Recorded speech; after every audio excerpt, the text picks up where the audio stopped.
الحمد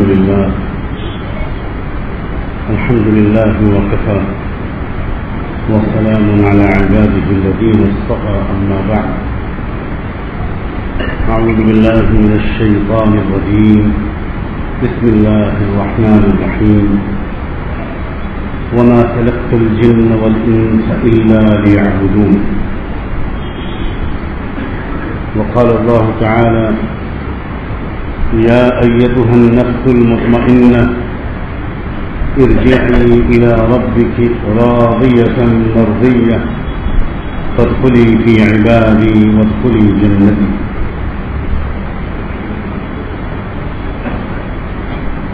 سبحان ربك رب العزة عما يصفون وسلام على المرسلين والحمد لله رب العالمين.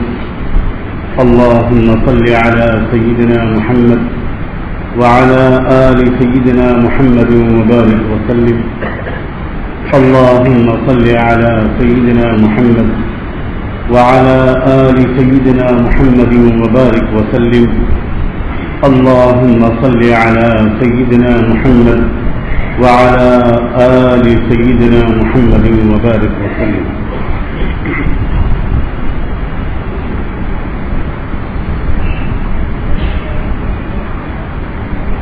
یہ جو پہلی آیت ابھی اس حاجر نے تلاوت کی، جس میں اللہ تعالیٰ نے یہ ارشاد فرمایا ہے کہ میں نے جنات کو اور انسانوں کو صرف ایک کام کے لیے پیدا کیا ہے، ایک مقصد کے تحت پیدا کیا ہے، اور وہ یہ کہ وہ میرے بندے بن کر رہیں.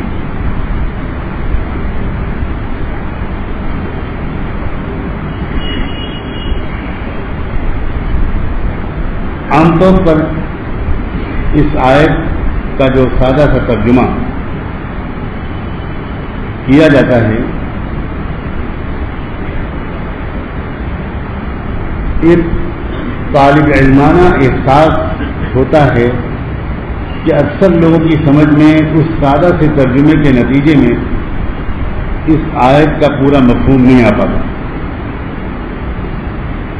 بلکہ ایک عجب طرح کے اشکالات ذہن میں پیدا ہونے لگتے ہیں. کیونکہ عام طور پر ترجمہ یہ ہوتا ہے کہ ہم نے تو بس ایک انسان کو اور جنات کو بس اپنی عبادت کے لیے پیدا کیا. اب جب آدمی یہ سنتا ہے، ایک عام آدمی، تو اس کی سمجھ میں نہیں آتا کہ صرف عبادت کر کے دنیا میں کیسے جی پائیں.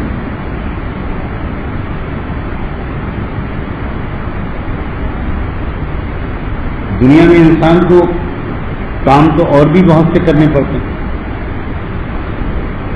حقوق ادا کرنے پڑتے ہیں، فرائض اپنی ذمہ داریاں ادا کرنی پڑتی ہیں. پھر آخر اس کا مطلب کیا ہے؟ کیونکہ عام طور پر اردو میں ہم جب لفظ عبادت بولتے ہیں تو نماز، روزہ، تلاوت جیسے اعمال ذہن میں آتے ہیں، اور ایک وہ آدمی جو ان اعمال کی فضیلت کا پوری طرح قائل ہو اور اپنی وسعت بھر پابندی بھی کرنے کی کوشش کرتا ہو، اس کی بھی سمجھ میں نہیں آتا کہ صرف ان چند اعمال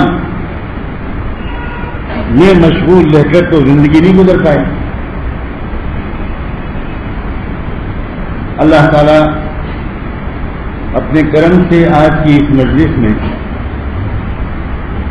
اس مضمون کو کھولنے کی توفیق عطا فرمائے، اور پھر ایسے اطمینان و انشراح کے ساتھ جس میں کبھی کوئی اشکال نہ ہو، اس کے تقاضے کے مطابق اپنی پوری زندگی کو ڈھال دینا ہم سب کے لیے آسان فرمائے.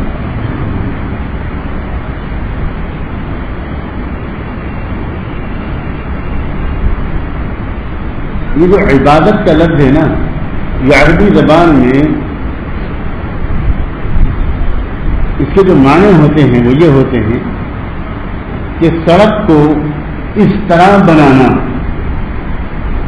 اس طرح کچل کر ہموار کرنا کہ وہ سڑک اتنی چکنی اور اتنی ہموار ہو جائے کہ اس کے اوپر کسی سواری کو یا پیدل آدمی کو چلنے میں کوئی جان نہ پڑے. اسے کہتے ہیں اصل میں عبادت. وہ سڑک جو اس طرح بنی ہو، اتنی ہموار ہو، اتنی برابر کی ہو اور اتنی چکنی ہو کہ اس میں چلنے میں کوئی جھٹکے نہ لگیں، کوئی آوازیں نہ آئیں، کوئی زحمت نہ ہو، اس راستے کو کہتے ہیں طریق معدل. اللہ تبارک و تعالیٰ کا انتخاب الفاظ بھی عجیب. کس نفسیاتی قلبی کیفیت کو اور حقیقت کو ادا کرنے کے لیے اللہ تعالیٰ نے عربی زبان کا کون سا لفظ چنا، یہ بھی ایک عجیب و غریب موضوع ہے. اول تو خود عربی زبان کہ اتنی لطیف اور باریک روحانی اور نفسیاتی اور ذہنی اور اخلاقی حقیقتوں کی ترجمانی جیسی عربی زبان سے ہو سکتی ہے دنیا کی کسی زبان میں. میں اس میں آپ کو پہلے ایک لطیفہ سنا. عشاء کے بعد کے وقت سے دن بھر کے تھکے ہوئے ہیں آپ، تو بہت بھاری بھرکم تقریر آپ کو سلا دے گی، اور ہمیں ضرورت سونے کی نہیں ہے، جاگنے کی ہے. ہمارے حضرت مولانا علی میاں رحمۃ اللہ علیہ کی ایک آنکھ کا آپریشن امریکہ میں ہوا تھا.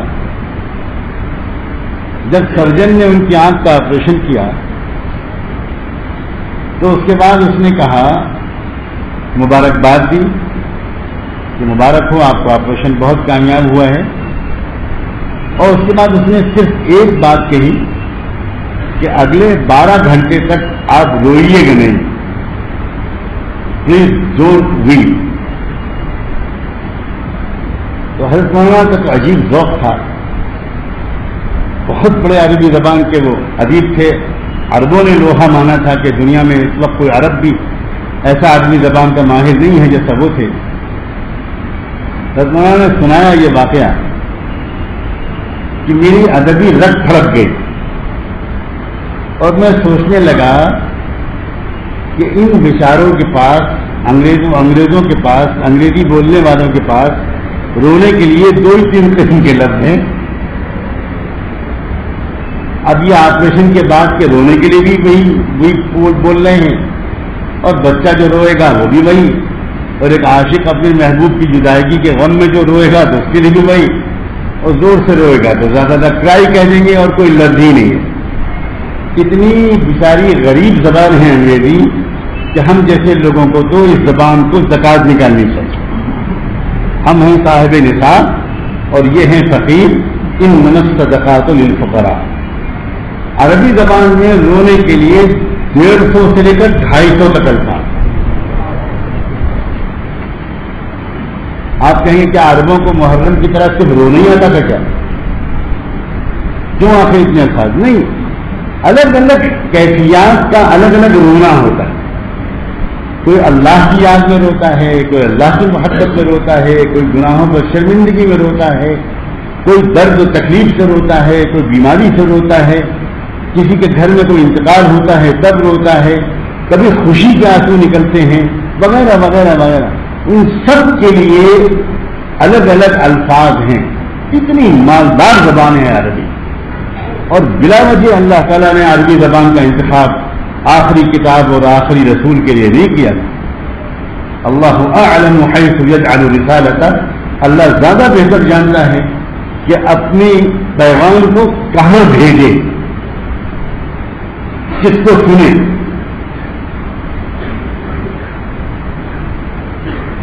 چنانچہ یہ جو عبادہ کا لفظ ہے اس کو اللہ تعالیٰ نے چنا اس کیفیت کی ترجمانی کے لیے جو مقصد عبادت، جو روح عبادت. اس کو ذرا اللہ کرے آج تفصیل سے یہ بات آ جائے تھوڑے سے وقت، تاکہ ایک مرتبہ گہرائی اور تفصیل سے یہ بات سمجھ میں آئے. عبادت کہتے کس کو ہیں؟ اللہ کے احکام دو طرح کے ہیں. ایک احکام وہ ہیں جن کو کہا جاتا ہے تکوینی احکام. کیا کہتے ہیں؟ تکوینی احکام. یعنی یہ جو حالات الگ الگ انسانوں پر الگ الگ قسم کے آتے ہیں، یا ایک ہی آدمی پر بعض وقت مختلف قسم کے حالات آتے ہیں. کبھی روزی تنگ ہوتی ہے، کبھی روزی کشادہ ہوتی ہے، کبھی صحت اچھی ہوتی ہے، کبھی بیماری میں مبتلا ہوتا ہے آدمی، کبھی خوشیوں کے حالات ہوتے ہیں، کبھی غم کے حالات ہوتے ہیں، کبھی اطمینان کے حالات ہوتے ہیں، کبھی فکر و تشویش اور پریشانی کے حالات ہوتے ہیں. الگ الگ قسم کے حالات جو آتے ہیں وہ سب بھی اللہ تعالیٰ کے احکام کے تحت آتے ہیں. جس حال کو اللہ تعالیٰ بھیجنے کا اشارہ فرماتا وہی حال ہمارے اوپر آتا ہے. ان احکام کو جن کے ذریعے سے ہمارے اوپر حالات آتے ہیں، ان احکام کو کہتے ہیں تکوینی احکام. بہت مختصر سی تشریح سمجھ میں آ گئی ہوگی نا. میں پھر دوہراؤں، وہ اللہ تعالیٰ کے احکام جن احکام کے ذریعے سے ہمارے اوپر حالات آتے ہیں، اور الگ الگ قسم کے حالات زندگی کے الگ الگ موڑوں پر ہر ایک پر آتے ہیں. اور بعض وقت تو ایک ہی دن میں حالات کا رخ اور مزاج بدل جاتا ہے. صبح کچھ، دوپہر میں کچھ، شام میں کچھ. ایک خبر ایسی آ گئی، ایک خبر ایسی آ گئی. یہ تو ہوتا ہی ہے. اور یہ جو کچھ ہوتا ہے وہ انفرادی طور پر ہو، موسم کے لحاظ سے ہو، اجتماعی طور پر قوموں پر حالات جو آتے ہیں، یہ سب اللہ تعالیٰ کے تکوینی احکام ہیں. ایک تو احکام کی یہ قسم ہے، اور احکام کی دوسری قسم ہے جن کو تشریعی احکام کہتے ہیں. کیا کہتے ہیں؟ تشریعی احکام. یعنی شریعت سے نکلا والا لفظ آسانی سے سمجھ میں آ جائے گا. یعنی جو اللہ تعالیٰ کے احکام جن کا تعلق ہمارے اعمال سے، ہمارے اخلاق سے، ہماری آنکھوں کے متعلق اللہ کے احکام، ہمارے کانوں کے متعلق اللہ کے احکام، معاملات اور معاشرت کے بارے میں اللہ کے احکام، لباس اور ظاہری وضاحت کے بارے میں اللہ کے احکام، دل کی کیفیات کے بارے میں اللہ کا احکام. یہ دونوں طرح کے احکام اللہ کے احکام ہیں. کچھ احکام تکوینی ہوتے ہیں اور کچھ احکام تشریعی. اب عبادت کس کو کہتے ہیں؟ بندے کے دل کی وہ کیفیت کہ جس کیفیت کے نتیجے میں بندہ اللہ تعالیٰ کے دونوں طرح کے احکام کو اس طور پر قبول کرے کہ کسی حکم کے سلسلے میں بندے کی طرف سے کوئی جھٹکا، کوئی زحمت، کوئی مزاحمت، کوئی رکاوٹ، کوئی مشکل کسی طرح کی بندے کی طرف سے نہ آئے. ایک دم ہموار کرتے بندہ اپنے آپ کو اس طرح پیش کرتے اور لٹا دے کہ جیسے کہ ایک چکنی سڑک ہے، اللہ کے دونوں حکموں کی سواریاں اس کے سر سے لے کر پیر تک، اس کی جوانی سے لے کر بڑھاپے تک، اس کے دین سے لے کر اس کی دنیا تک، اس کے دھن سے لے کر اس کی ذات تک گزرتے چلے جائیں، اور کسی حکم کے سلسلے میں بندے کے اندر کوئی شک، کوئی تکلیف کا احساس، کوئی بھاری بھرکم سمجھنے کا احساس، کوئی بوجھل بنے کا احساس، کوئی شکوہ شکایت، کوئی اشکال، یہ بالکل بندے کے دل میں کسی حکم کے سلسلے میں نہ. مثلا آئیے پہلے تکوینی احکام کو لیتے ہیں. اللہ تعالیٰ نے پریشانی بھیج دی، کوئی روزی کی تنگی میں مبتلا ہو گئے، صحت کچھ خراب ہو گئی، کوئی الجھن ہو گئی، کوئی پریشانی آ گئی، کوئی صدمہ، کوئی غم، کوئی ایسی چیز جو طبیعت کو اچھی نہیں لگتی، ناخوشگوار، اپنی مرضی کے خلاف والا حال، جو چاہتے تھے وہ نہیں ملا اور جو نہیں چاہتے تھے وہ سر پر آ پڑی.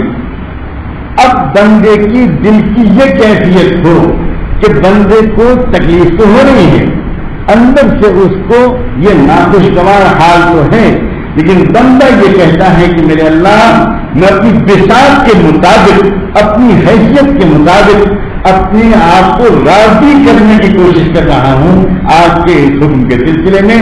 میرے دل میں جو شکایت ہے اس کو نکال دیجئے۔ میرے اللہ آپ میرے مولا ہیں، آپ میرے رب ہیں، آپ میرے خیر خواہ ہیں، آپ میرے دشمن نہیں ہیں، آپ میرا برا نہیں چاہتے۔ آپ کی یہ تکلیف اگر میرے پاس بھیجی ہے یقیناً میری کسی خیر خواہی کی وجہ سے بھیجی ہے۔ اے اللہ میں دل سے راضی ہونے کی کوشش کر رہا ہوں، مجھے کوئی شکایت نہیں، مانتا تو رہوں گا کہ اللہ تکلیف کو ہٹا کر عافیت دے دیجیے، مانتا رہوں گا آپ نے مانگنے کی اجازت دی ہے بلکہ مانگنے کا حکم دیا ہے، لیکن مانتا بھی رہوں گا اور جب تک آپ اسی حال میں مجھے رکھیں گے میں آپ سے راضی بھی رہوں گا۔ اور اگر آپ مرتے دم تک میری اس تکلیف کو نہیں دور کریں گے تو مجھے کوئی شک آپ کی قدرت پر نہیں ہوگا، مجھے کوئی شک آپ کی رحمت پر نہیں ہوگا، مجھے کوئی شک آپ کی باخبری پر نہیں ہوگا۔ میری ماں مجھ سے اتنا پیار نہیں کرتی، مجھے یقین رہے گا کہ آپ اس سے زیادہ مجھے پیار کرتے ہیں، چاہے میرے پورے جسم میں کیڑے پڑ جائیں اور میں زندگی بھر دعا مانگتا رہوں اور آپ میری ان دعاؤں کو آخرت کے لیے اٹھا کر رکھیں، کبھی میرے دل میں آپ کے لیے کوئی شکایت نہیں پیدا، میرے دل میں آپ کی قدرت کے بارے میں کوئی شک نہیں پیدا ہو۔ آپ کو میں کہتا رہوں گا کہ رحمان ہے، رحمان ہے، رحمان ہے۔ میرے ہتھکڑیاں پڑی ہوں گی، میں جیل میں ہوں گا، مجھے مارا جا رہا ہوگا، مجھے پیٹا جا رہا ہوگا، مجھے ستایا جا رہا ہوگا، جھوٹے مقدمے میرے اوپر چلائے جا رہے ہوں گے، اور اس وقت بھی میں کہہ رہا ہوں گا کہ اللہ اس وقت بھی آپ مجھ پر رحمتیں برسا رہے ہیں، رحمت میں نہ کمی تھی اور نہ ہوگی۔ یہ کیفیت بندے کے دل کے ہے۔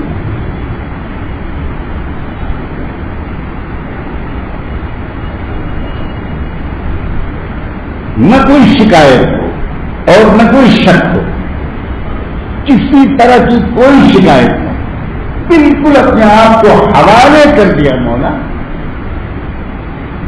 حقیقت عبادت تک جو بندے پہنچتے ہیں دنیا میں ان کا حال کیا ہوتا ہے؟ ایک واقعہ جو بالکل حقیقی اور سچا واقعہ اس کے اندر ہے۔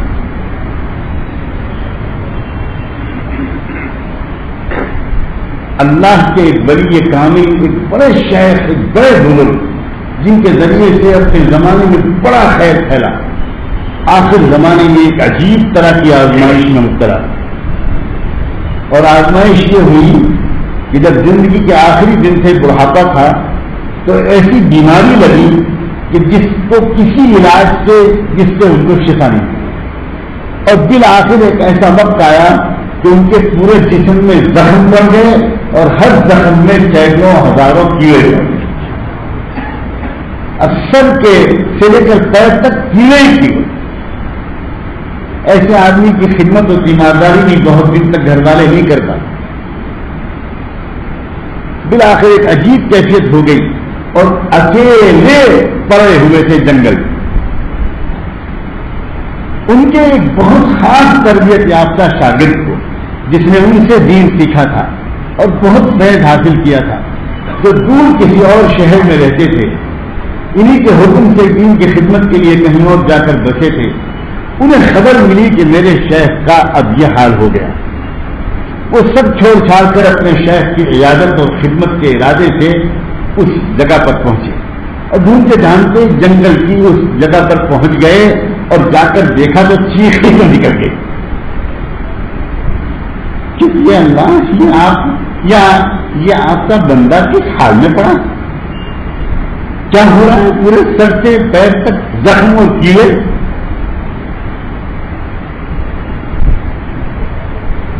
ہوش میں نہیں تھے، وہ رشی کا عالم تھا، بے ہوش تھے۔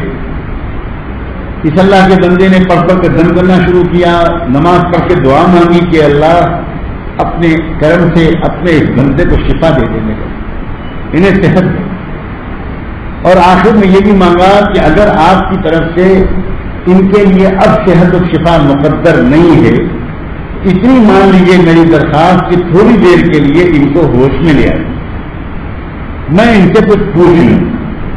اس لیے کہ اس شخص نے جب وہ قریب آ کر بیٹھا تھا تو اس نے دیکھا کہ پورا بے ہوش پڑے ہیں اور پورے جسم میں زخم اور کیڑے پڑے ہیں، اس کے باوجود ہونٹ ہل رہے ہیں اور وہ کچھ کہہ رہے ہیں، تو اپنے کان ان کے ہونٹوں پر لگا کر سنا تو حیران رہ گئے یہ سن کر کہ اس حالت میں بھی اس اللہ کے بندے کی زبان سے نکل رہا ہے الحمدللہ الحمدللہ الحمدللہ الحمدللہ۔ تو تڑپ گئے اور کہا اللہ سے کہ اللہ اتنی دیر کے لیے ان کو ہوش آ جائے کہ میں ان سے کچھ پوچھ لوں اور یہ مجھے اس کا جواب دے دیں، اتنا تو مان جائیے۔ اللہ کا کرنا کہ تھوڑی دیر کے بعد ہوش آ گیا، ان کی آنکھ کھلی، انہوں نے سلام کیا، پہچان لیا انہوں نے اس کے بعد یہ پوچھا کہ حضرت اور باقی باتیں انشاءاللہ بعد میں، پہلے میرے اس سوال کا جواب دے دیجئے کہ اس حال میں ہیں آپ کہ جس کو میں کیا کہوں کہ کیا حال ہے، اس پر بھی آپ اللہ کا شکر ادا کر رہے ہیں، میری سمجھ میں نہیں آ رہا کہ یہ شکر کا کون سا موقع ہے کہ آپ کہہ رہے ہیں الحمدللہ۔ تو انہوں نے جواب میں یہ کہا کہ یہ میرے اور میرے اللہ کے درمیان ایک راز تھا، لیکن تم نے پوچھ لیا ہے تو میں بتاتا ہوں، شاید تھوڑی دیر کے لیے اللہ نے مجھے اسی لیے ہوش دیا کہ تمہارے اس سوال کا جواب دے دوں، پتہ نہیں پھر کیا ہو۔ تو سنو، بات یہ ہے میں اللہ کا، اپنے مولا کا، اپنے محبوب رب کا شکر اس پر ادا کر رہا ہوں کہ جسم کو بلا شبہ اس نے بیمار ڈال دیا، مگر اس کریم نے میرے دل کو تو تندرست رکھا ہے۔ بتاؤ یہ دنیا میں سب سے بڑی نعمت ہے۔ اگر وہ اس کا الٹا کر دیتا اور جسم کو تندرست کر دیتا اور میرے دل کو بیمار ڈال دیتا تو میں کیا کر دیں؟ یہ ایک نمونہ اور ایک مثال ہے دل کی اس کیفیت کی جس کو اصل میں عربی میں عبودیت کہتے ہیں۔ وہ دل کی وہ کیفیت اقصی غایت التذلل، آخری درجے میں بندہ اپنے آپ کو اللہ کے حوالے کر، اللہ کے سامنے بالکل اپنے آپ کو فنا کر دے۔ میری کوئی مرضی نہیں میرے اللہ، میری کوئی تجویز ہی نہیں، میری کوئی رائے ہی نہیں، میری کوئی پسند ہی نہیں، اے اللہ جو آپ میرے لیے پسند کریں بس میں اس پر خوش ہوں۔ آپ نے میرے لیے یہ بیماری پسند کی ہے کہ اللہ مانتا تو رہوں گا کہ بیماری کی نعمت کو صحت کی نعمت سے بدل دے، لیکن آپ کے اس انتخاب پر مجھے کوئی شکایت نہیں ہے۔ آپ زیادہ بہتر جانتے ہیں کہ میرے لیے صحت کی نعمت سے زیادہ بیماری کی نعمت مفید تھی، آپ نے اس لیے دی ہے، مگر میرے اللہ میں کمزور ہوں۔ جو بندہ، عجیب بات ہے، اس مقام تک پہنچنے کے بعد بھی اللہ کو پسند یہی ہے کہ اللہ بندے کی زبان سے کوئی دعویٰ نہ نکلے، بندے کی زبان سے کوئی ایسی بات نہ نکلے کہ اللہ میں تو آپ سے اتنی محبت کرتا ہوں کہ آپ نے مجھے پریشانی بھیجی ہے، ٹھیک ہے میں پریشانی کو جھیلوں گا، مجھے کوئی تکلیف نہیں، میں برداشت کروں گا۔ اس طرح کے دعوے اللہ کو پسند نہیں ہیں، اور یہ بندگی کے، بندگی کے شان کے حسب حال میں نہیں، اس کے مطابق میں نہیں۔ کمزوری کا بندہ اعتراف بھی کرتا جائے، منت سماجت بھی کرتا جائے، اور پھر بھی کیفیت یہ ہو کمزوری کی وجہ سے مانتا تو رہوں گا میرے اللہ، مگر یہ بات ضرور ممکن حد تک اپنی بساط کے مطابق اس بات کا احساس رکھتا ہوں، مزید دے دیجیے میرے اللہ کہ آپ نے ہی پریشانی بھیجی ہے، کسی اور کے بھیجنے سے پریشانی بالکل نہیں آئی ہے، اتفاقاً نہیں آئی ہے، آپ نے بھیجی ہے، اور آپ نے بھیجی ہے تو اس لیے نہیں کہ آپ سے بندوں کو ستانے میں مزہ آتا ہے، اس لیے نہیں کہ آپ بندوں کے حال سے اور ان کے دکھ درد سے بے خبر، بالکل نہیں، بلکہ اس لیے بھیجی ہے کہ آپ مجھے کچھ عطا کرنا چاہتے ہیں اس تکلیف کے بہانے۔ ہو سکتا ہے کہ آپ مجھے اپنی کسی غلطی کی اصلاح کی طرف متوجہ کرنا چاہتے ہیں، میری کسی کمی کی اصلاح کی طرف آپ متوجہ کرنا چاہتے ہو۔ میرے اللہ میں کیا کروں، میں بڑا غبی اور کم فہم بنتا ہوں، میری سمجھ میں نہیں آ رہا، سینکڑوں کمیاں لیے ہوئے ہوں مگر مجھے اپنی کمیوں کا احساس بھی نہیں ہو رہا۔ اسی طرح مجھ پر ظاہر کر دیجیے کہ میری کون سی کمی ہے جس کو دور کرانے کے لیے آپ نے اذراہ محبت یہ غم مجھ کو دیا۔ ازراہ محبت کی تکلیف مجھ کو دی ہے. آپ جو کچھ بھی دیتے ہیں وہ ازراہ محبت دیتے ہیں. محبت ہے اس لیے آپ نے مجھے کڑوی گولی کھلائی ہے. محبت ہوتی ہے ماں باپ کو تبھی اپنے بچوں کو کڑوی دوائی کھلاتے ہیں. محبت ہوتی ہے میاں کو تبھی اپنی بیوی کا آپریشن کراتا ہے اور سائن کرتا ہے, سرجن کو اجازت دیتا ہے کہ تم اس کو بے ہوش کرو اور چیرو کھاڑو. محبت نہ ہو تو کون کرے؟ تو ایک تو وہ احکام ہیں اللہ کے تکوینی طور پر جو ہم نے سے ہر ایک پر عدل بدل کر آتے ہیں. یہ عدل بدل کر حالات کا آنا یہ اللہ تعالیٰ کی شان ربوبیت کا نتیجہ ہے. یکساں سے حالات نہ قوموں پر آتے ہیں, نہ امتوں پر آتے ہیں, نہ افراد پر. اشارہ کو سمجھیے گا. عام طور سے اس وقت کی صورتحال انفرادی تکوینی احکام کے بارے میں بھی یہ ہے کہ سچی بات یہ ہے کہ ایک دن کی تکلیف میں ہم لوگوں کے ذہنوں میں شکوک و شبہات اور وسوسے یہاں تک کی شکایتیں آنے لگتی ہیں. اللہ سے جو بھی آنے لگتے ہیں. کوئی کہتا ہے کہ ہماری تو دعائی نہیں سنتے اللہ نے, ہماری دعائی نہیں قبول ہوتی, پتہ نہیں کیا معاملہ ہے, کیا بتاؤں قسمت میں پتہ نہیں کیا لکھا ہے. طرح طرح کے الفاظ منہ سے نکلتے ہیں جن کا حاصل اصل میں یہ ہے کہ بندے کو اللہ سے شکایت ہو گئی, بندے کو اللہ سے ناراضگی ہو گئی. اس طرح کے الفاظ دن رات ہماری زبانوں سے نکلتے ہیں. یہ وہ انفرادی حالات ہیں. اجتماعی حالات کے بارے میں تو کیا عرض کریں. پوری دنیا کے مسلمانوں کی سمجھ ہی نہیں آ رہا ہے کہ آخر آج کی دنیا کے مسلمان پریشان کیوں. کیوں بھیا یہ مسئلہ ہے کہ ہر شخص کے ذہن میں اشکالات, یعنی ذہن میں یہ ہے بالکل میں بہت الفاظ کا جامع پہناؤں ان احساسات کو جو عام طور پر دلوں میں ہیں, جن کو لوگ زبان سے تو نہیں نکالتے لیکن دل میں اسی طرح کے خیالات گھومتے ہیں. ذہن میں یہ بیٹھا ہوا ہے کہ بھئی ہم بہترین امت ہیں, ہم خیر امت ہیں, اور ہم آخری کتاب پر ایمان رکھتے ہیں, ہم آخری رسول پر ایمان رکھتے ہیں, ہم ایسے ہیں اور ہم ایسے ہیں, ہم محبوب عالم کے امتی ہیں, اور ہم دنیا میں سب سے زیادہ اس وقت زوال کا اور کمزوری کا اور مجبوریوں کا اور مظلومیوں کا شکار ہے. آخر یہ کیا بات ہے؟ انفرادی حالات کے سلسلے میں بھی سمجھ میں بات نہیں آ رہی, اور روزانہ کم سے کم ایک مرتبہ کوئی حرف شکایت ہماری زبان پر آ جاتا ہے, یا کم سے کم شکایت بھرے خیالات ہمارے دل دماغ میں آ جاتے ہیں. اور اجتماعی حالات کے بارے میں تو بس میں کیا کروں, کیا کہوں, کیسے کہوں, جس ذہنوں میں کتنے شبہات. ایسا معلوم ہوتا ہے کہ ہمارے ذہن میں یہ بات بیٹھی ہوئی ہے کہ ہم تو پوری دنیا پر حکومت کرنے کے لیے پیدا کیے گئے. تمام عزتیں, تمام راحتیں, تمام لذتیں, تمام نعمتیں, تمام ترقیاں صرف ہمارا اور ہمارے باپ کا حق ہے. دنیا میں کسی کو چین سے جینے کا حق نہیں سوائے ہمارے. یہ ہو کیا رہا ہے؟ یہ ذہن میں ہے کہ نہیں؟ ہر شخص سوال کرتا ہے کیا مانگا. اللہ اکبر. اگر امت کو واقعی اللہ تعالیٰ کی طرف سے فیصلوں کی ترتیب معلوم ہوتی تو امت کا سوال یہ نہ ہوتا کہ آخر ایسا کیوں ہو رہا ہے. امت کا سوال یہ ہوتا اتنی کم سزا اللہ ہمیں کیوں دے. یہ سوال ہوتا,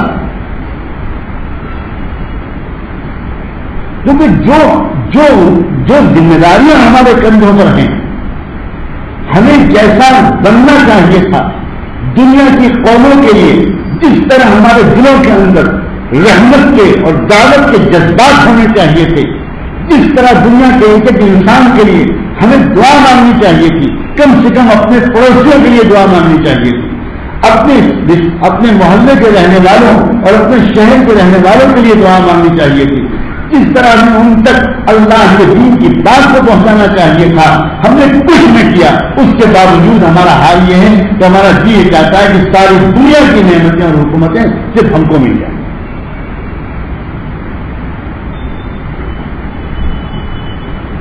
میں نہیں چاہتا کہ موضوع بدلے، صرف ایک بار عرض کرنا چاہتا ہوں اور زیادہ وقت بھی نہیں لینا چاہتا۔ اللہ تعالیٰ کے دونوں طرح کے احکام کے معاملے میں ہماری دلی کیفیات کا ٹھیک ہونا، ہماری قلبی کیفیات کا ٹھیک ہونا۔ تکوینی احکام کے سلسلے کی بات سامنے آئی، اب آئیے ذرا شریعت کے احکام، تشریعی احکام کا جائزہ لیں۔ عبادت کا دوسرا پہلو یہ ہے کہ اللہ تبارک و تعالیٰ کے وہ جو احکام سر کے بالوں سے لے کر پیروں کے ناخنوں تک متعلق احکام، وہ ظاہر کے احکام ہوں، دل کے متعلق احکام ہوں، اخلاق کے احکام ہوں، معاملات کے بارے میں احکام ہوں، پوری شریعت کے بارے میں مزاج بندے اور بندی کا یہ بن جائے کہ اللہ آپ کا ہر حکم پر میں اپنے آپ کو پوری طرح عمل کرنے کی کوشش کر رہا ہوں۔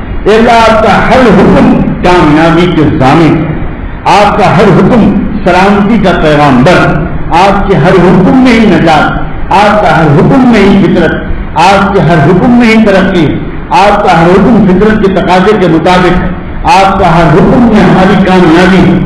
اے اللہ آپ کی شریعت کا ہر حکم میں اعلیٰ ترین درجے کے مطابق آپ کے ہر حکم پر عمل کرنے کی کوشش کروں، شروع سے لے کر آخر تک، پیدائش سے لے کر موت تک، انفرادی زندگی سے لے کر اجتماعی زندگی تک، عبادات سے لے کر معاملات تک، ظاہر سے لے کر باطن تک، سر سے لے کر پیر تک، دن سے لے کر رات تک، رات سے لے کر دن تک، آپ کے جتنے بھی احکام، ایک ایک حکم آپ کا سیدنا محمد رسول اللہ صلی اللہ علیہ وآلہ وسلم کی سنت کے مطابق آپ کے حکم پر عمل کرنے کی پوری کوشش کروں گا میرے اللہ۔ آپ کا ہر حکم جو ہے یہ بس میری ترقی اسی ہے، میری کامیابی اسی ہے، کوئی شک نہیں۔ ذرا اپنے کلیجے پر ہاتھ رکھ کے سوچے، کیا ہمارے نوجوانوں کو اور ہم سب کو اللہ کے احکام کے بارے میں وہ اطمینان کی کیفیت حاصل ہے؟ ہزاروں اشکالات ہیں۔ ہماری عورتیں سوچتی ہیں یہ پردے کی اتنی سخت پابندی کیا ہے، یہ چلے گا اس دور میں، نہ ہوتی تو کتنا اچھا تھا، کیا مصیبت ہو گئی، ہماری شادی بڑے دیندار گھرانے میں ہو گئی، اس سے بھی پردہ کرو، اس سے بھی پردہ کرو، بے تکلف باتیں مت کرو، ہر ایک کا پھول منڈن کرو۔ یہ کوئی زندگی ہے؟ یہ اس زمانے کا طریقہ ہے جینے کا؟ کیا پرانا کلچر ہے، کتنی پرانی تہذیب ہے یہ گاؤں کے لوگ بالکل دیہات کے، اور انسان جب ترقی نہیں کر سکا تھا تب یہ شریعت کر سکتی تھی، آج کہاں کر سکتی ہے مولانا؟ یہ ہمارے ہر دوسرے تیسرے آدمی اور ہر دوسری تیسری عورت کے دل و دماغ میں یہ خیالات بسے ہوئے ہیں کہ نہیں؟ اللہ تعالیٰ کے ہزاروں احکام ہیں جو ہماری سمجھ ہی نہیں آ رہے، ہزاروں احکام۔ کیا ہمیں یہ بات نہیں معلوم کہ اللہ کا یہ حکم ہے؟ یہ خالی پسند کی بات نہیں، اللہ تعالیٰ کا حکم ہے۔ اللہ تعالیٰ کا ایسا ایسا ایسا حکم ہے کہ جس پر اللہ تعالیٰ سخت سے سخت سزائیں دینے کا باعث بنا چکا۔ اللہ کا حکم ہے کہ پردے کی پابندی کرو، حیا اور حجاب کو لازم کرو، اپنی آنکھوں پر قابو میں رکھو، گندی گندی تصویروں کو مت دیکھو، ادھر ادھر مت دیکھو، اپنے ذہنوں کو منتشر مت کرو، اپنے وقت کو ضائع مت کرو، جو وعدہ کرو اس کو نبھاؤ، وقت کی پابندی کرو، جملہ بولتے ہوئے خیال رکھو کہ میرے سامنے والے کا دل اس سے دکھے گا تو نہیں۔ یہ سب اللہ کے احکام، یہ سب اللہ تعالیٰ کے احکام۔ کاروبار ٹھیک سے کرو، جانبداری سے کرو۔ تم اگر کہیں ملازم ہو تو تم ملازم ہو کر اس کے خیر خواہ بنو، اس کا بھلا چاہو، دھوکہ مت دو۔ کرپشن حرام ہے، ہر طرح کا دھوکہ، ہر طرح سے اپنا مطلب نکالنا، دوسرے کا نقصان چاہے ہو جائے، یہ سب حرام ہے، یہ اللہ کا احکام ہے۔ لیکن ہم نے کتنے لوگ ان احکام کی پرواہ، اور اس طرح کے سینکڑوں احکام۔ اپنی گھر کی تقریبات کو سادگی کے ساتھ کرو، شادیاں سادگی کے ساتھ کرو، اختلاط مت ہونے دو، بے پردگی مت ہونے دو، مردوں عورتوں کو اکٹھا مت ہونے دو۔ دیکھو میرے محبوب محمد رسول اللہ نے اپنا نکاح کس طرح کیا تھا، دیکھو میرے محبوب محمد رسول اللہ نے اپنی بیٹوں کے نکاح کس طرح کیے تھے۔ تم کو اپنا نکاح کرنا ہو تو محمد رسول اللہ کے نکاحوں کی طرح کرو، صحابہ کے نکاحوں کی طرح کرو۔ تم کو اپنی بیٹیوں کی شادی کرنی ہو تو محمد رسول اللہ کی بیٹیاں تمہاری بیٹیوں سے زیادہ معزز تھی. کس کو پرواہ ہے احکام؟ کتنے گھرانے ہیں آج جو ان احکام پر عمل کرنے کی ہمت کرتے ہیں. گویا ہم نے بھی بالکل یہ رویہ اپنا رکھا ہے کہ اللہ دو چار حکم جن کا معاشرے میں رواج ہے ان پر ہم عمل کر لیں گے اور باقی احکام جن کا ہمارے معاشرے میں رواج نہیں رہا ہم ان پر عمل نہیں کریں. وہ آؤٹ ڈیٹڈ احکام ہیں, وہ بالکل وہ پرانے زمانے کے احکام ہیں, اس زمانے میں ان پر عمل نہیں ہو سکتا, ہم نہیں کریں گے. اللہ تعالیٰ نے جس کیفیت کو دلوں میں پیدا کرنے کے لیے زندگی انسانوں کو پیدا کیا, اور یہ وہ کیفیت ہے جس کے بارے میں اللہ نے اس آیت میں ذکر فرمایا وما خلقت الجن والانس الا لیعبدون. میں نے جنات اور انسانوں کو دنیا میں اس لیے بھیجا ہے کہ وہ کوشش کر کے اپنا مزاج اور ایسی کیفیت بنا لیں کہ ٹوٹل سرنڈر کر دیں میرے ساتھ, بالکل اپنے آپ کو ٹوٹل سبمٹ کر دیں, میرے تکوینی احکام کے سامنے بھی اپنے آپ کو بالکل فنا کر دیں اور میرے تشریعی احکام کے سامنے بھی اپنے آپ کو مٹا دیں. لوگوں یہ مت سمجھنا کہ یہ بہت اونچے درجے کی بات ہے. ابھی میں اگلے بارے میں کچھ کہوں گا جس سے ہم سب کی ہمت بڑھے, کیونکہ مجھے ڈر لگتا ہے کہ جب اس طرح کی بات بیان ہو تو کہیں ایسا نہ ہو کہ ہم لوگوں کے ذہن میں آئے کہ بہت اونچے درجے کی بات مولانا کہہ رہے ہیں, ہم لوگ کہاں ابھی اس لیول پر. یہ بھی شیطان کی طرف سے وسوسہ آتا ہے, یہ بھی شیطان کی طرف سے دل میں خیال آتا ہے کہ بہت اونچے درجے کی بات ہے بھائی, یہ آج کل کے عام مسلمانوں کے سامنے کیے جانے والی بات نہیں تھی. سچ بات کروں, شیطان کے اس وسوسوں کا شکار ہو کر ہم لوگوں نے دین کے مزاج کو ٹھیک سے بیان کرنا ہی چھوڑ, کمپرومائز کرتے کرتے چھوڑتے اب یہ حالت ہے کہ دین کے بڑے حصے کو ہم بالکل چھوڑ چکے. اب تو حالت یہ ہے کہ ہم جیسے لوگ بیانوں میں بھی ان باتوں کو رکھتے ہوئے گھبراتے ہیں کہ لوگوں کو بھاری لگے گا, لوگوں کو مشکل لگے گا, اور لوگ سمجھیں گے کہ بھائی اتنی یہ بہت مشکل بات ہے, اس لیے بس موٹی موٹی باتیں چند کرو جو عام طور پر معاشرے میں رواج ہیں. جن چیزوں کا رواج ہے ان چیزوں کو بولتے رہو, جن چیزوں کا رواج ختم ہو گیا ان چیزوں کو چھوڑو. اللہ تعالیٰ نے اسی لیے بندوں سے کہا تھا, اور وہ بھی صحابہ سے کہا تھا, یا ایھا الذین آمنوا ادخلوا فی السلم کافۃ, پورے کے پورے آؤ. یہ نہیں کہ یؤمنون ببعض الکتاب ویکفرون ببعض, کہ اللہ کی کتاب کے کچھ حصے پر تو عمل کر لیتے ہیں, ایمان لے آتے ہیں, اور باقی چیزوں پر ایمان لے, کیونکہ جو یہ کرے گا اس کو اللہ تعالیٰ ہمیشہ ہمیشہ کی جہنم میں بھیجے. اس لیے ایک بات تو آج یہ سمجھ لیجیے, اللہ تعالیٰ ہم سب کے دلوں میں بٹھا کہ مقصد جو ہے ہمارے دنیا میں بھیجنے کا وہ یہ ہے کہ ہمیں اس طرح کی اپنی قلبی کیفیت بنانے کی فکر میں لگ جانا ہے. اور اب اگلی بات غور سے سنیے, دو طرح کا حال ہوگا بندوں کا نراش. ایک وہ بندے ہوں گے جو زندگی میں کوشش کرتے کرتے ان کو مرنے سے پہلے دل کی یہ کیفیت نصیب ہو جائے. ایک تو وہ کیفیت, ایک تو وہ بندے ہیں کہ جن کا حال یہ ہوگا کہ اللہ تعالیٰ کی طرف سے اگر کوئی پریشانی بھی آ گئی, کوئی غم بھی آ گئی, تو آنکھوں سے آنسو بھی نکلیں گے, دل میں درد بھی ہوگا, لیکن ساتھ اس کے ساتھ دل میں ایک چیز یہ بھی ہوگی کہ اللہ بشر ہیں, انسان ہیں, باپ ہیں, آپ نے اکلوتے بیٹے کو اٹھایا ہے, آنکھوں سے آنسو ضرور نکلیں گے, مگر اللہ اس کے باوجود دل کے اندر سے اقرار ہے کہ آپ نے یہ غم مجھ کو دیا ہے, آپ نے دیا ہے, اور آپ کوئی مجبور نہیں تھے, اور آپ کوئی ظالم نہیں ہے, اور آپ کوئی بے رحم اور بے خبر نہیں ہے. یقیناً اس غم کے بدلے کوئی بڑی نعمت آپ دینا چاہتے ہیں. اے اللہ, میں اپنے غم کو بالکل برداشت کرنے کی کوشش کر رہا ہوں, مجھے صبر بھی دے دیجیے, اور اے اللہ آپ اپنی محبت سے مجھے محروم نہ کیجیے.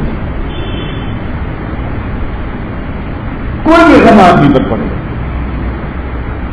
تو ایک تو یہ کیفیت کچھ لوگ وہ ہوں گے کہ جو تکوینی اور تشریعی احکام کے سلسلے میں ان کے دل کی یہ کیفیت چاہے جوانی ہی میں بن جائے، کیا خوش نصیب نوجوان ہیں وہ، یہ وہی لوگ ہیں جن کے بارے میں اللہ کے رسول نے ارشاد فرمایا شاب نشأ فی عبادۃ اللہ، پھر وہی عبادت کے لفظ بولا ہے، وہ 7 قسم کے لوگ جن کو اللہ تعالیٰ عرش کے سائے میں جگہ دے گا قیامت کے دن، جس دن کی کوئی سایہ نہیں ہوگا، یوم لا ظل الا ظلہ، ان 7 قسم کے لوگوں میں وہ نوجوان بھی ہوگا جو نشأ فی عبادۃ اللہ۔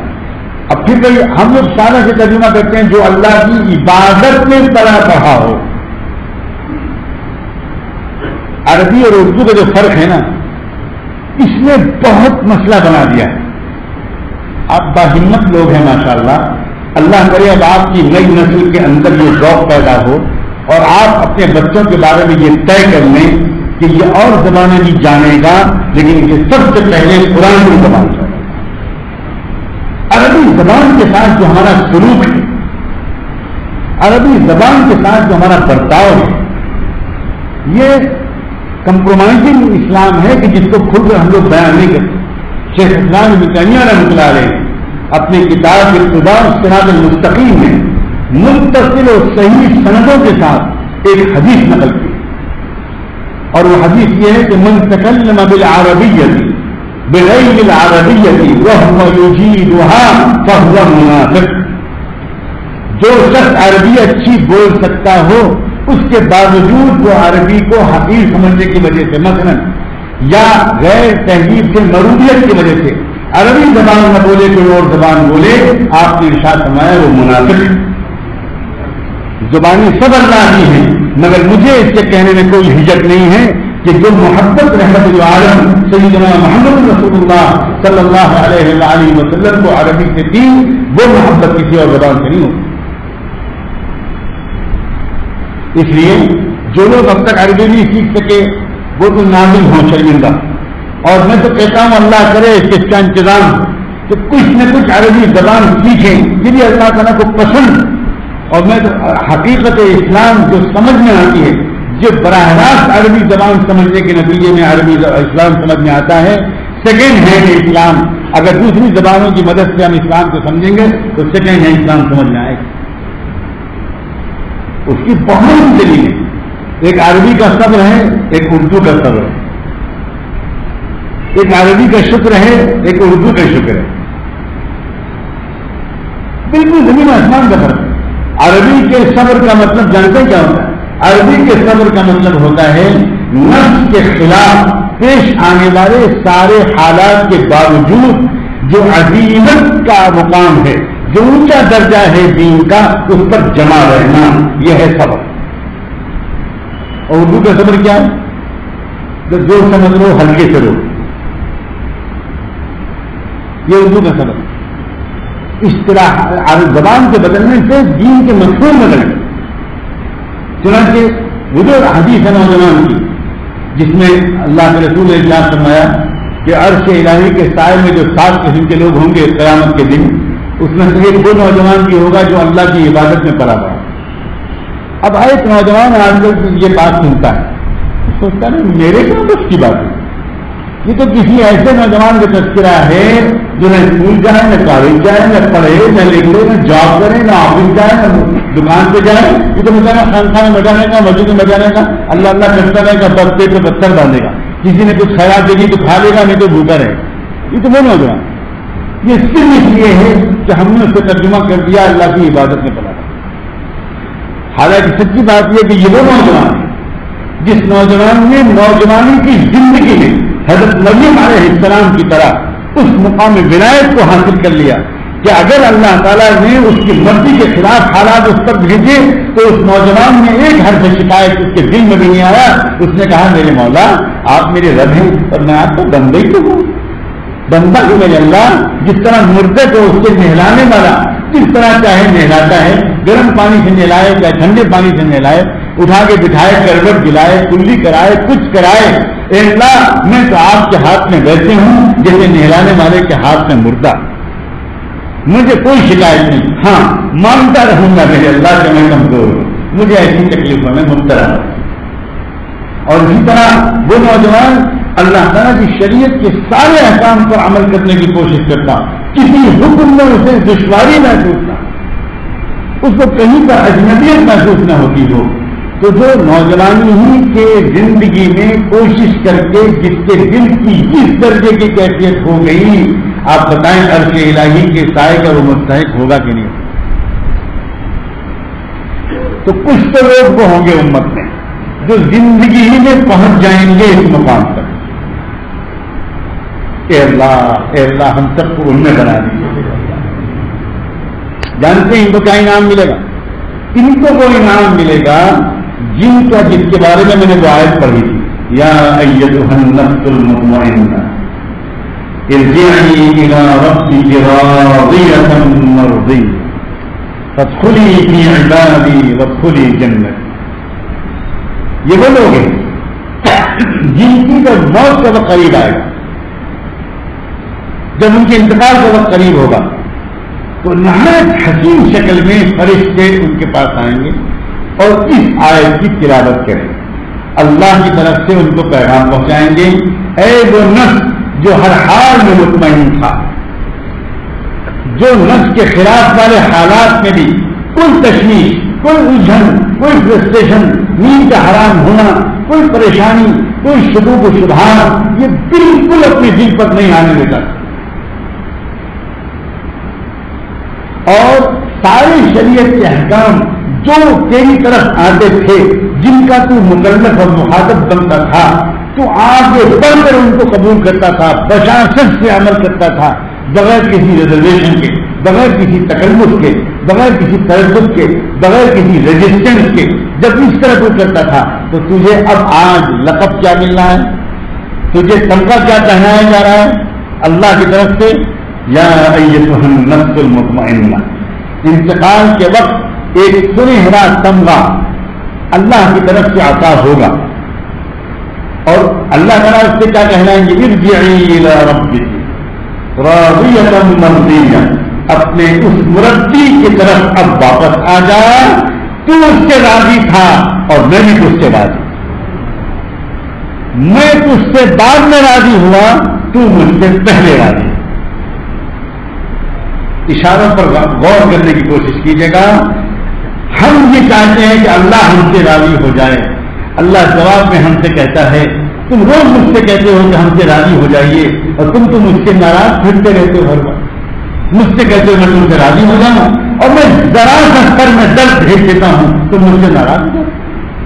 تم ذرا سی روزی کی تنگی بھیج دیتا ہوں تم مجھ سے ناراض ہو جاؤ. تمہاری بیٹی کے رشتے میں دیر ہو جاتی ہے تم مجھ سے ناراض ہو جاؤ. تمہاری دکان کم چلنے لگتی ہے تم مجھ سے ناراض ہو جاتے. ذرا سی بات پر تو تم مجھ سے ناراض ہو جاتے ہو، اور تم مجھ سے نہیں چاہتے ہو. تمہارے لاکھوں کروڑوں گناہوں کے باوجود میں تم سے راضی ہوں. یہ کہاں کا انصاف؟ تم تو مجھ سے پہلے راضی ہو. عجیب بات ہے.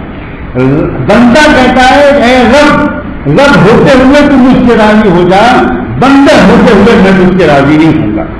کیسے چلے گی یہ ناانصافی ہے. یہ تو اللہ کو برداشت کر رہا ہے، اللہ کو انتظار کر رہا ہے، اللہ کو بندے کو مہلت دے رہا ہے. تو جو لوگ زندگی میں کوشش کر کے اس مقام تک پہنچ چکیں گے، ان کو مرنے سے پہلے یہ خوشخبری ضرور ہے.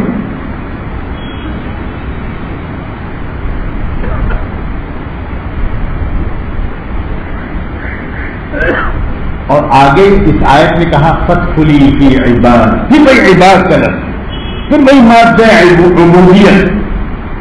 اے نفس مطمئنہ، تو شامل ہو جا میرے ان بندوں میں جنہوں نے اپنی مرضی کو میری مرضی کے اندر فنا کر دیا، ان میں شامل ہو جا. فادخلی فی عبادی وادخلی جنتی، اور داخل ہو جا میری جنت. میں آیت کے اس حصے کی تفصیلی تشریح اس وقت نہیں کروں گا، اس میں عجیب غریب اسرار اور راز چھپے. عجیب. اے اللہ اپنی کتاب کا صحیح فہم ہمارے دینوں پر کھول دے، اور ہمیں اے اللہ کے قرآن سے عشق دے، اور اپنے نوجوانوں کو، اے اللہ کے بچوں کو علم قرآن سکھائیے، عربی زبان سکھائیے.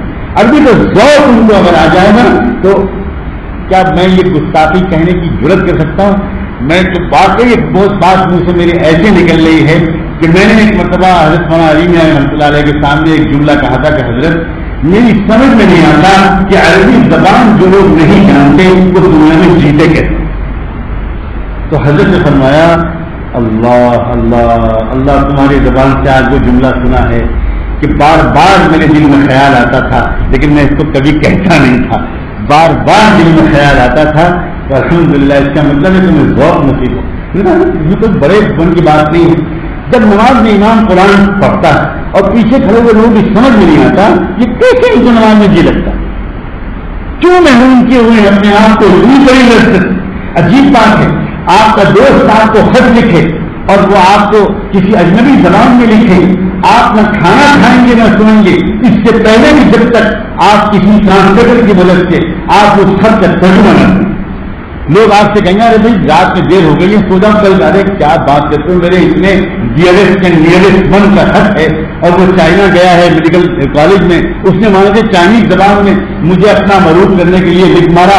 اب مجھے چینی زبان نہیں آتی, میں سو نہیں سکتا. اتنا جگری دوست ہے وہ, جگری دوست کے خط کو سمجھے بغیر تم سو نہیں سکتے اور اللہ کا کلام تمہارے سامنے موجود ہے, تم مزے سے سو رہے. تمہیں تمہیں شوق ہی نہیں آتا کہ کم سے کم سورہ یاسین تو میں سمجھ لوں, کم سے کم میں سورہ رحمان کو سمجھ لوں, میں کم سے کم ایک وہ آیت کو سمجھ لوں جس کو سن کر ایک صحابی کی چیخ نکل کا انتقال ہو گیا. حضور نے نماز وہ آیت پڑھی اور ایک صحابی کے پیچھے چیخ نکلی اور اسی وقت گرے ہوئے انتقال. کم سے کم میں اس آیت کا مزہ تو لے لوں کہ ابو حنیفہ رحمۃ اللہ علیہ پوری رات کھڑے ہوئے وہ آیت پڑھتے ہیں, وہی آیت پڑھتے ہیں.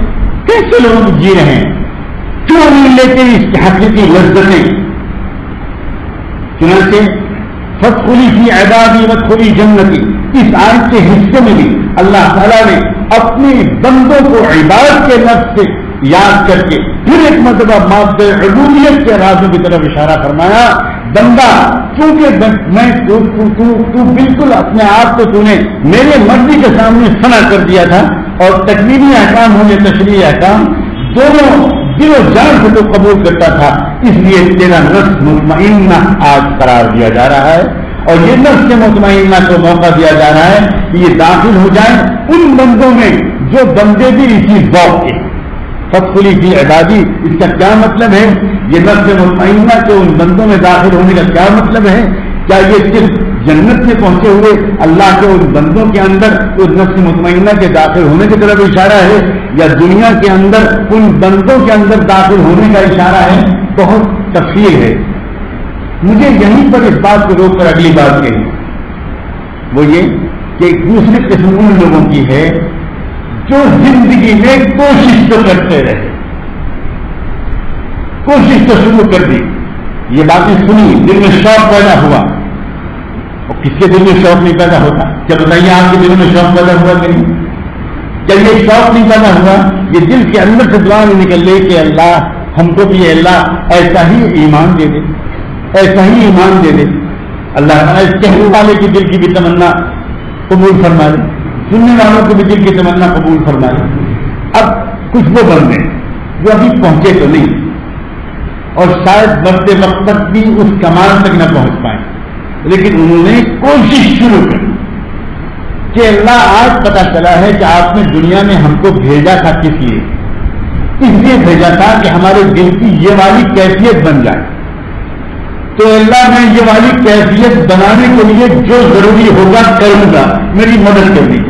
اب بندے نے کرنا شروع کر دیا, کرنا شروع کر دیا, کرنا شروع کر دیا, لیکن ابھی اس کا آدھا سفر طے ہوا تھا, آگے کا بھی آدھا طے ہوا تھا. مان لیجیے اس کا انتقال ہو گیا, ابھی وہ اس مقام تک نہیں پہنچ پایا. تمنا تھی اور کوشش بھی تھی, کوشش شروع ہو گئی. اب کیا ہوگا ایسے آدمی کا؟ اسے کیا محروم کر دیا جائے گا؟ یہیں پر آ کر جی کہتا ہے کہ بار بار اپنے رب کی حمد کے ترانے گائیں کہ میرے اللہ تو کتنا کریں.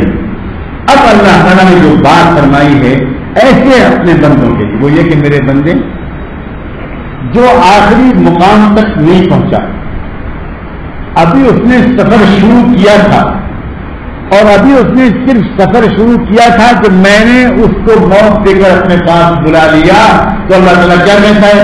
اللہ تعالیٰ کہتا ہے کہ بقیہ پوری کمی میں اپنی رحمت سے پوری کر دوں، اور قیامت کے میدان میں جو تجھ کو اٹھاؤں گا تو مقتدی ہونے کے باوجود تجھے میں کاملوں کے ساتھ اٹھاؤں، تجھے کاملین کے ساتھ اٹھاؤں۔ نہ جانے کتنی آیات میں اور کتنی احادیث میں اس مضمون کی طرف اشارہ۔ من یخرج من بیتہ مہاجرا الی اللہ ثم یدرکہ الموت فقد وقع اجرہ علی اللہ۔ اللہ تعالیٰ نے ارشاد فرمایا کہ جو اپنے گھر سے نکلا ہجرت کے ارادے سے کہ اب وہ اس برائی کی زندگی کو اور ماحول کو چھوڑ کر بھلائی کی زندگی اور ماحول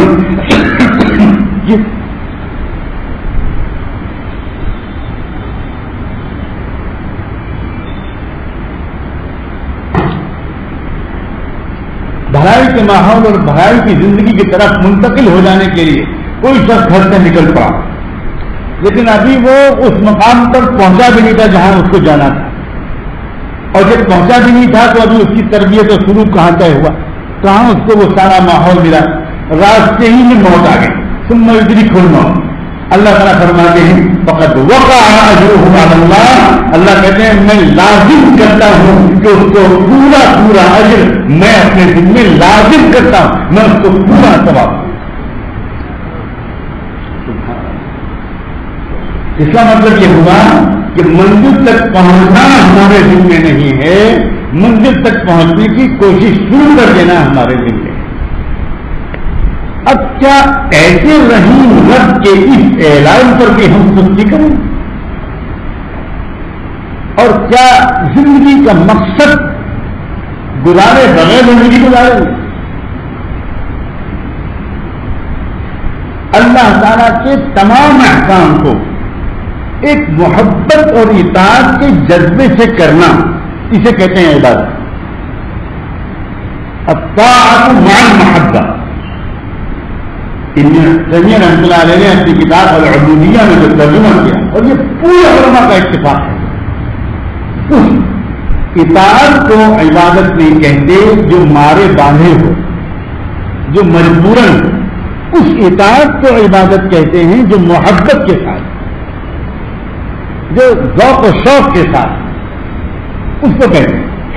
تو پتہ چلا کہ اگر ہم دوسرے لفظوں میں کہیں تو یہ کہیں کہ زندگی میں جو اللہ نے انسانوں کو جنات کو یہاں پر بھیجا ایک کام کے لیے، اور وہ یہ کہ تم کوشش یہ کرو کہ تمہارے دل کی کیفیت یہ ہو جائے کہ تم محبت کے ساتھ میرے تشریعی احکام کی اطاعت کرنے لگو، اور محبت کے ساتھ میری طرف سے بھیجے گئے وہ حالات جو تم کو اچھے نہیں لگتے ان کو بھی تم بندگی کے جذبے کے ساتھ قبول کرو۔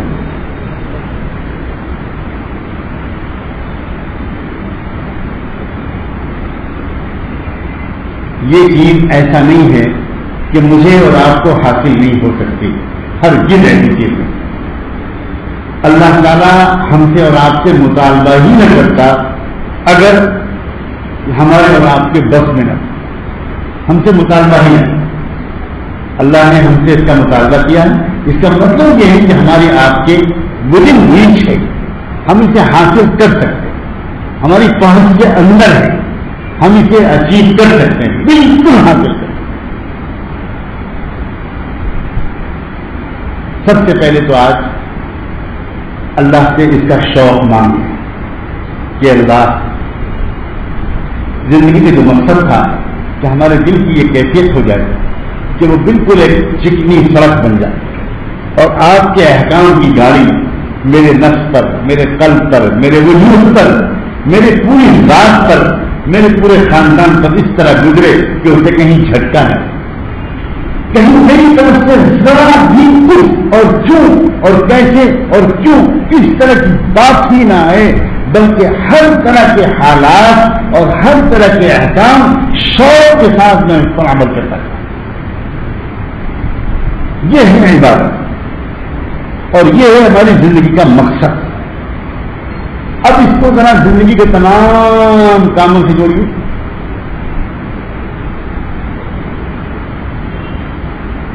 اب بندہ کاروبار بھی کرے گا، بزنس بھی کرے گا، اور کاروبار کرے گا اس طرح جس طرح اس کے اللہ نے بتایا ہے۔ اب وہ شادی بھی کرے گا، گھر بھی چلائے گا، لین دین بھی کرے گا، اور دنیا کے سارے کام کرے گا اللہ کے حکموں کے مطابق۔ اور جب وہ اللہ کے حکموں کے مطابق کرے گا اور دونوں طرح کے حکموں کا لحاظ کر کے زندگی گزارے گا تو گویا اس کا ہر عمل عبادت بن جائے، ہر عمل عبادت۔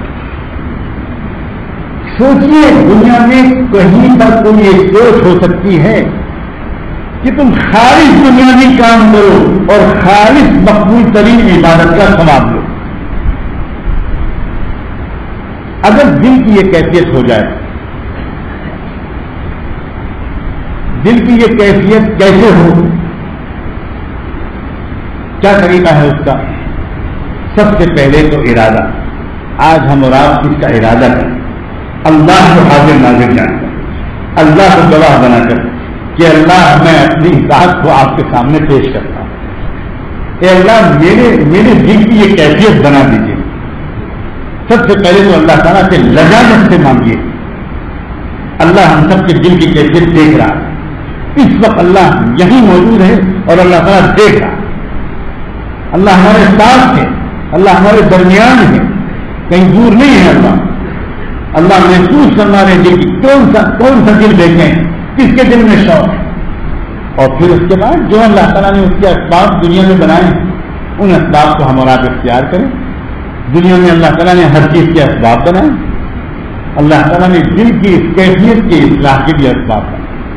اس کا سب سے آسان طریقہ یہ ہے کہ ان لوگوں کے پاس زیادہ اٹھیے بیٹھیے جو ہم سے اور آپ سے پہلے اس چیز کا احساس کر چکے، اور انہوں نے تھوڑے ہم سے اور آپ سے دن پہلے خود کوشش کر کے اپنے دل کی کیفیت کو ٹھیک کر لیا، بہتر بنا لیا۔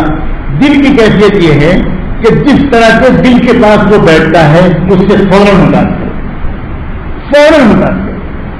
جب بڑے ہوئے دل والوں کے پاس ہم بیٹھیں گے تو ہمارے دل کی کیفیت بھی بہتر ہونا شروع ہوگی، اور بگڑے ہوئے دل والوں کے پاس بیٹھیں گے تو دل کی کیفیت بگڑنا شروع۔ دوسری بات یہ ہے کہ کثرت سے اللہ تعالیٰ سے دعا مانگے۔ ہم لوگ اپنی دنیاوی پریشانیوں کے لیے تو دعا مانگ لیتے ہیں، دنیاوی ضرورتوں کے لیے، اور وہ بھی مانگتے کم ہیں، دوسروں سے دعا کرواتے زیادہ۔ یہ بھی عجیب فیشن ہے، یہ بھی عجیب رواج ہے۔ حضرت دعا کر دیجیے، حضرت دعا کر دیجیے، حضرت دعا کر دیجیے، حضرت دعا کر دیجیے، حضرت دعا کر دیجیے، یعنی وہ بھی آپ بھی کیجیے، میں بہت مشغول ہوں، میرے پاس ٹائم نہیں ہے، میں بہت بزی ہوں، تاجر میں دعا کروں، مجھے کا ٹائم، آپ کے پاس کوئی کہانی نہیں ہے، آپ بہت بزی ہوں۔ اللہ تعالیٰ کو یہ بات اچھی نہیں لگتی کہ جس کی ضرورت ہے وہ تو خود مجھ سے کچھ کہہ نہیں رہا، اور تم بڑے لگے ہو اس کے سفارشی، کوئی تم کو کمیشن ملا ہے کیا؟ وہ تو مجھ سے کہتا نہیں۔ میں نے کب شرط لگائی ہے کہ پہلے نیک بنو تب مجھ سے مانگو؟ بولو میں نے کون سی آیت میں یہ کہا؟ میں نے کس بندے کو روکا ہے مجھ سے مت مانگو؟ دنیا میں کوئی ایسا داتا ہے جو نہ مانگنے پر ناراض ہوتا ہو، مانگنے پر خوش ہوتا؟ مانگو، چاہے تم دنیا کے سب سے بڑے گنہگار ہو، اللہ کہتا ہے مجھ سے براہ راست مانگو، اپنی ضرورتوں کو خود رکھو میرے ساتھ۔ تو ایک تو اپنی دنیاوی ضرورتوں کے متعلق مانگنا ہے، ہمیں وہ بھی ضرور مانگنا، لیکن جو بندے جن کو طلب ہو جاتی ہے وہ اللہ سے کئی منٹ تک بلکہ لمبے لمبے سجدے کر کے نمازوں میں صدقہ کر کے مانگتے کہ اللہ میرے دل کو بدل دے، میرے دل کی حالت ٹھیک کر دے، اے اللہ مجھ کو وہ تعلق اپنی ذات سے دے دیجیے جو آپ کا حق ہے۔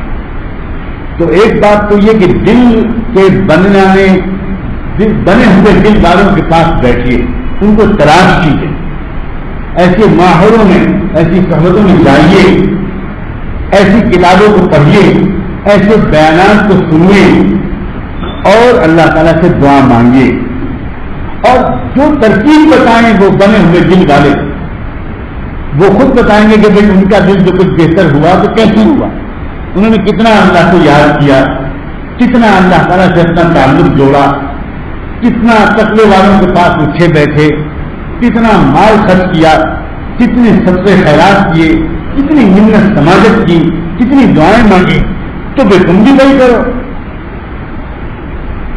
جب آدمی ان اسباب کو اختیار کرتا ہے تو ان اسباب کو اختیار کرنے کے نتیجے میں کیا ہوتا ہے؟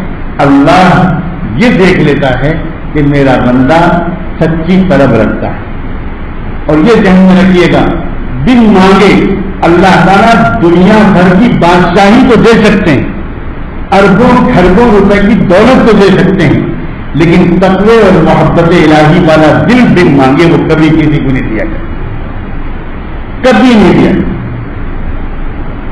کبھی آج تک اللہ تعالیٰ نے بغیر سچی طلب کے کسی کے دل کو نہیں بدلا۔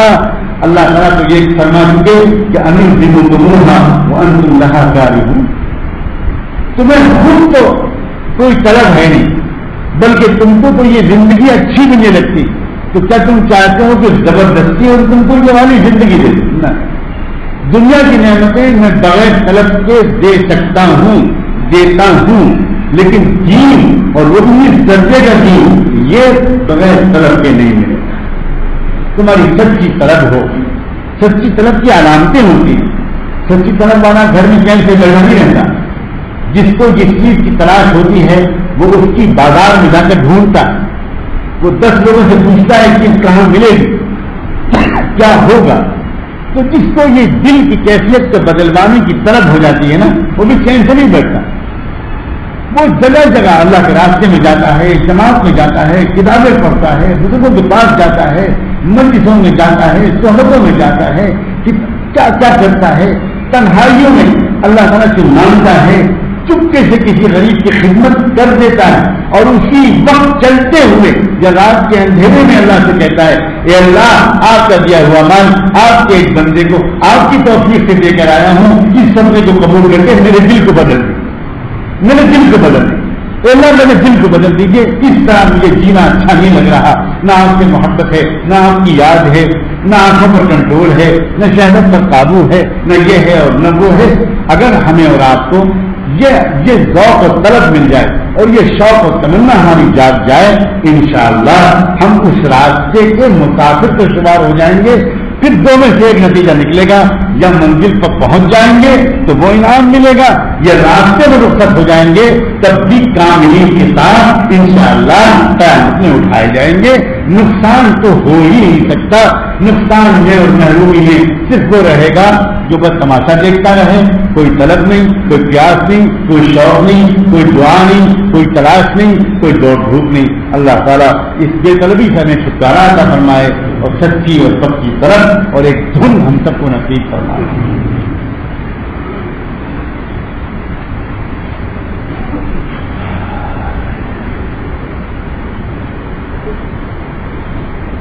اللهم صل على سيدنا محمد وعلى آل سيدنا محمد وبارك وسلم۔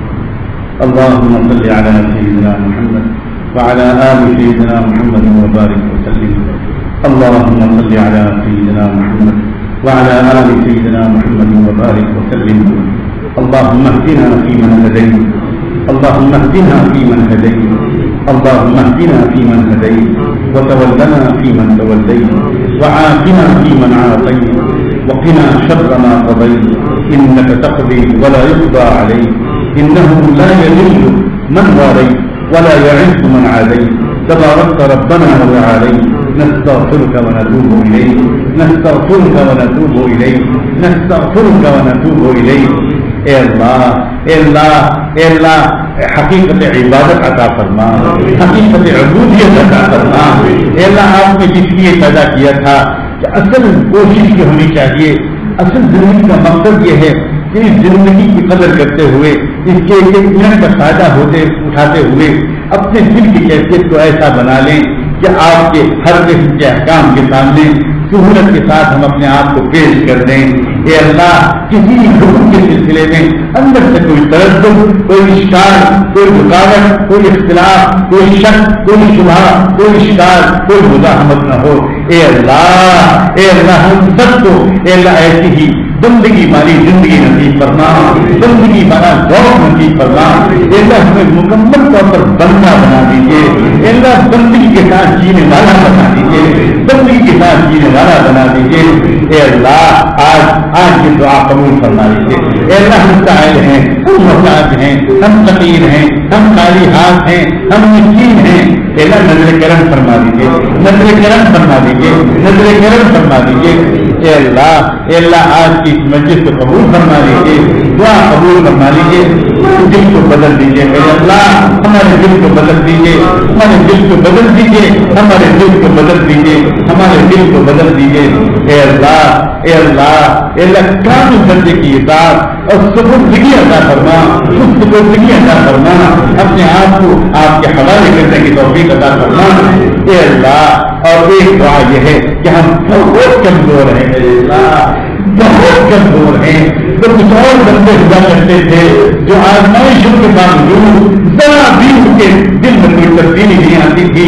اے اللہ آپ جانتے ہیں ہم کتنے کمزور ہیں، اس لیے ہم اپنی کمزوری کے حوالے سے یہ دعا بھی ضرور کریں گے، ہمیں آپ یہ رکھیے کہ ہم امتحان کے لائق نہیں ہیں، ہم راستوں کے لائق نہیں ہیں، میرے اللہ ہم راستوں کے لائق نہیں ہیں، طرح کی تکلیف میں ہمارا موڈ خراب ہو جاتا ہے، ہماری کیفیت بدل جاتی ہے۔ اے اللہ مت آزمائیے میرے اللہ، مت آزمائیے، مت آزمائیے میرے اللہ۔ اللہ ماں باپ اپنے جس بچے کو کمزور پاتے ہیں، پولیو کی وجہ سے معذور ہو گیا، اللہ اس کو مشکل کاموں کے حوالے نہیں کرتے، اس کو سب امتحانوں میں نہیں ڈالتے۔ اے اللہ ہم آپ کے کمزور بنتے ہیں، ہم آپ کے معذور بنتے ہیں، ہمیں سب مشقتوں میں ڈالیے۔ اے اللہ ہمیں آرام سے رکھیے، آپ کے نصیب فرما دیجیے، آپ کے نصیب فرما اور اپنی محبت عطا فرما، اپنی خشیت عطا فرما، اپنا تعلق نصیب فرما، دنیا کی پریشانیوں کو بھی دور فرما، ہماری جو بھی ضرورتیں ہیں انفرادی یا اجتماعی، اے اللہ ہم اپنی سب ضرورتوں کو آپ کے سامنے آج رکھتے ہیں، ہماری ضرورتوں کو پورا کرنا دیجیے، سہولت کے ساتھ پورا کرنا۔ اے اللہ کوئی تو ہوگا اس مجلس میں جس کے آمین آپ کو پسند ہوگی، اے اللہ کوئی تو ہوگا، یہ نہیں ہو سکتا اتنا بڑا مجمع اہل ایمان کا اور اس میں کوئی ایک بندہ بھی ایسا نہ ہو۔ اے اللہ، اے اللہ، اے اللہ دنیا میں ہم دیکھتے ہیں کسی کے دروازے پر کچھ فقیر اکٹھا آ جاتے ہیں اور سزا لگاتے ہیں تو وہ سخی یہ نہیں کرتا کہ وہ ایک کو دے دے باقی کو واپس کر دے۔ اے اللہ وہ تو سب کو دے دیتا ہے، حالانکہ اس کے پاس تھوڑا تھوڑا ہوتا ہے لیکن پھر بھی وہ سب کو دیتا ہے۔ اے اللہ آپ بھی ایسا مت کیجیے گا کہ ہم میں سے کچھ کی دعا قبول کر لیجیے اور باقی کو خالی ہاتھ واپس کر دیں۔ اے اللہ ایسا مت کیجیے گا میرے اللہ، آپ کے خزانوں میں کوئی کمی آ جائے گی، ہم سب کو عطا فرما دیجیے، ہم سب کو عطا فرما دیجیے، ہم سب کو عطا فرما دیجیے۔ اے اللہ ہم سب کی طرف سے رحمت عالم سیدنا محمد رسول اللہ صلی اللہ علیہ وآلہ وسلم کی خدمت اقدس میں درود و سلام بھجوا دیجیے، ان پر اور ان کی آل پر، ان پر اور ان کے اہل بیت پر، صحابہ اور صحابیات پر، ازواج مطہرات پر، ذریت طیبہ پر اور ان کے نقش قدم پر چلنے والے تمام صالحین و صالحات پر اور اسی نقش راستے پر جینے اور مرنے کی ہم سب کو توفیق عطا فرما۔ وصلی اللہ تعالی علی خیر خلقہ سیدنا محمد وعلی آلہ وصحبہ اجمعین برحمتک یا ارحم